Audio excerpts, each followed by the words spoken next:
of a woman. She was on a beach with her little son, and they were just relaxing there when all of a sudden, out of this deep blue ocean came this enormous wave. It crashed on the shore and dragged her son out to sea. When the ocean calmed, her child was nowhere to be seen. She was desperate. And so she began to pray. She falls to her knees and desperately she cries out, "Please, Lord, please, please. I know you don't normally do miracles like this, but please, Lord, send my son back to me." Just then, there was a ray of light shining out in the ocean on a wave. And this wave was carrying her son on the top of it.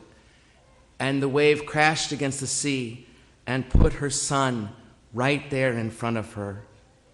She looked at her son. She looked up to heaven. She looked at her son again and looked back up to heaven and said, raising her hands to the sky, complaining, "Hey, he had a hat."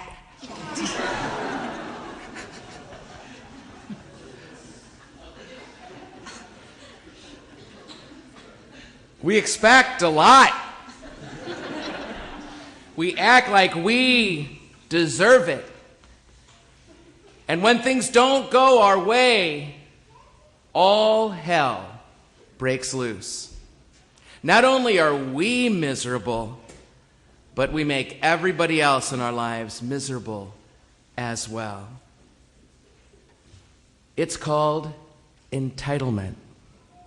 And I dare say, each of us, to one degree or another, in one moment, or way too many moments, all of us are guilty of the sense of being entitled. Maybe we feel entitled to praise. After all, look how much we've done. Maybe we feel entitled to gratitude, to somebody else's thank you. They better make it real. They better mean it, and they better say it. Maybe what we feel entitled to is what somebody else has. They have more than me. I work harder than them. Why do they have that and not me? Maybe we feel entitled to people's attention or their affirmation. We spent a lot of time on something and we want them to acknowledge how much time we spent on it. We want that affirmation and we want it now. Maybe we want the titles to precede our name, or the promotion at work, or the respect of another person. After all, we've worked hard for it. We've studied hard for it. And gosh darn it, it is owed to us. It's easy to see in little kids with their parents, telling their parents what everybody else has and what everybody else does. And so they should be entitled to it as well. It's easy to find there. But we can also see the cost of entitlement if you look at the earth and what we've done to this earth because we think we're entitled to use it the way we see fit in our day. And you can see the effects of it in families too, this sense of entitlement. Sometimes we have worked hard.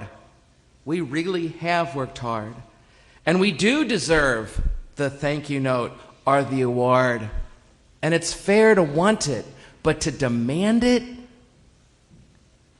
to demand that we get the thank you note, to demand that we receive the award, that's a whole nother level of entitlement.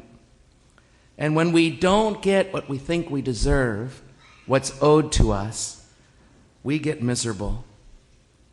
And we go out of our way to make life miserable for everybody else around us.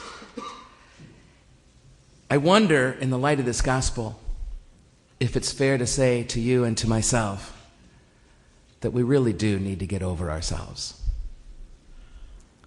And maybe at this midpoint in Lent, it's worth thinking about that. That literally and really and truly, we need to accept what doesn't happen that we think should, and we need to move on and get over ourselves already. When I talk to people who steal, when I talk to people who cheat, It's always because they think they're entitled to what they don't have. And so a student, for example, who might cheat on an exam is really stealing that answer, that knowledge, or that work from somebody else. But we all do it, whether it's pens at work because they don't pay us enough, or the collection, or the way we pay our taxes, or not. This time of year, it's on top of the desk, I'm sure for most of it. We feel like we've been cheated somehow.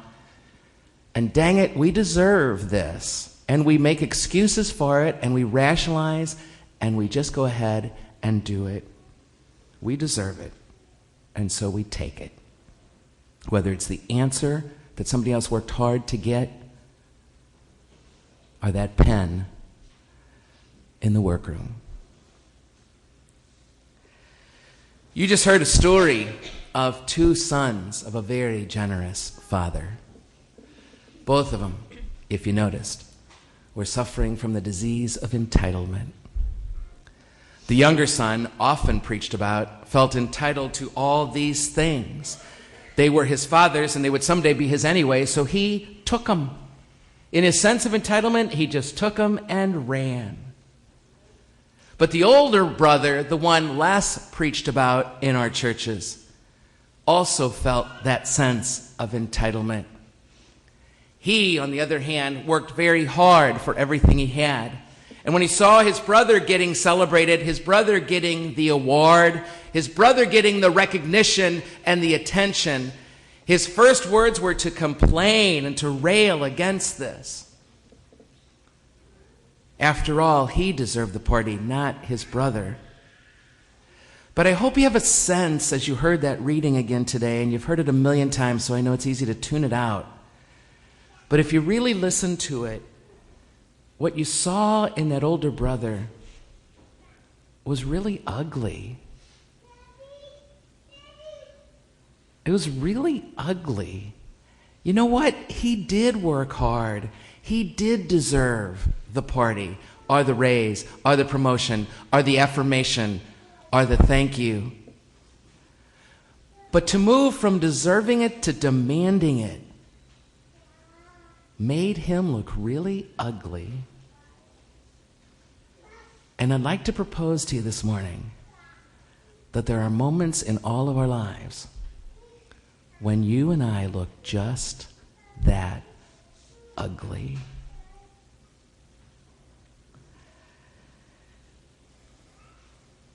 We think we're entitled to so much, and our own sense of how miserable we are comes across to everybody around us. In that older brother, we get a glimpse of what we look like when we think we're entitled to something, that there's something owed to us. It might not be a party per se, but it might be a million other things. My hunch is that older brother never went into that party. He never got there. That party never showed up for him, ever. We don't know that from the story, but my hunch is he never, ever went into that party. And I don't think we can. When we're in a moment of feeling totally entitled to something, if we stay in that sense of entitlement, the party will never show up for us either. Life's not going to happen for us. And our joy will be kidnapped by that sense of entitlement, and we'll be just more miserable because we think life owes us something. Something else clicks in here when we can't be at peace with what is or is not given. Granted, if I work hard for you or spend a lot of time or money giving you a gift, I do deserve a thank you note. That's right for you to do to me, for me. Granted, that's true. But it's a whole nother thing if I let that make me so angry that I refuse to be generous again to you or to anybody else. Granted, that other teacher got the award for Teacher of the Year, and you work harder than he or she does, and you see how they might compromise their teaching to be more popular with the kids. Granted, that might be true, but that doesn't mean that you have to decide to not try so hard being a good teacher next time, and to do your best according to your values to teach as well as you can. Granted, somebody else's success might be celebrated with a promotion or a title or an award of some sort, but that doesn't mean that you don't have to keep trying to do your best every single day of your life and do what you know is right to do and honorable for your sake and for the world's sake. Maybe you do work harder, but they get bigger vacations and they make more money. But that doesn't mean you shouldn't still work hard. Granted, God didn't answer your prayer, and you prayed earnestly, and you wanted this thing more than anything else in the world. But when it doesn't come through for you, that doesn't mean you have to get bitter at God and refuse to pray or get passive-aggressive even towards the Lord because God failed you. You prayed as hard as you could. And maybe it's still right to keep praying as hard as you can all the time, no matter what comes through or what doesn't. What exactly am I entitled to, even if I do everything right? The answer, my friend, is nothing. Absolutely nothing. Doing it right, working hard, being true is its own reward. Period. End of sentence. No matter how many people respond to us or don't, doing it right, the best we can, and working hard and doing it with love is its own reward. The thank you note, the award, the title, the pay, the promotion is gravy. It's icing on the cake. It's not what matters. It's not where our joy is going to come from. And if it is, it's an ephemeral joy that'll be disappointed tomorrow. If it's not its own reward, then we will be miserable human beings, and we will make everybody around us miserable as well. This sense of entitlement that bubbles up in us here and there along the way keeps us from each other. It keeps us from the best, what's best and truest in us. And it keeps us from the one who is love. Indeed, it kidnaps our joy. It keeps us from happiness. When your son is washed up on shore at your feet because you prayed that he would be, is your next thing to complain, hey, where's his hat?